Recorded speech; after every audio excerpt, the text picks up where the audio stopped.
15. savol. İslamning tafsiliy tushunchasining 5 arkan ekanligining dalili qaysi?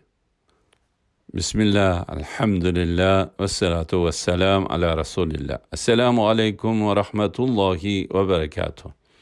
Tüvendi diqtinlağa İmam Hafiz el-Hakami rahimahullah'ның İslam aqidasi haqida savol-javoblar kitobidan İslam asoslari bobining 15. savol.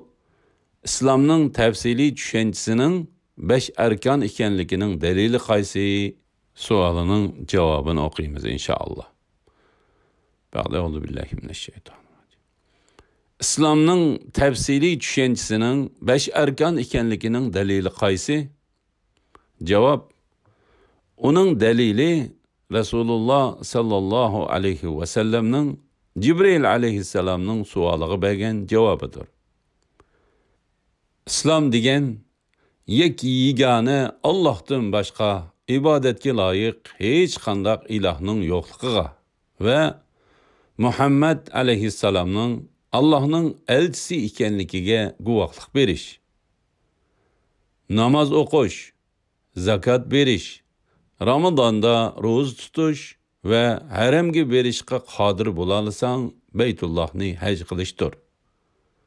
Bu hadisni Buxoriy va Muslim rivoyat qilgan.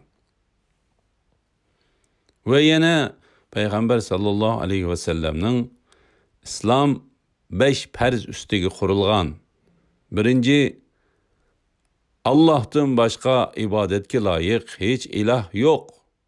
Muhammed aleyhisselam Allah'ın elçisi deb guvahlık beriş. İkincisi, namaz okuş. Üçüncüsü, zakat beriş. Dördüncüsü, hac kılış. Beşincisi, roz tutuş degan hadisidir. Bu hadisni Buxoriy, Muslim va Tirmiziy rivoyat qilgan. Alhamdulillah, yuqorida İmam Hafiz el-Hakami rahimahullohning İslam aqidasi haqida savol-javoblar kitobidan İslam asoslari bobida 15. savol. İslamning tafsiliy tushunchasining 5 arkan ekanligining dalili qaysi? Savoliga javobini angladinglar. Axirini keyin qitimliq o'qishimizda davomlashtiramiz inshaalloh.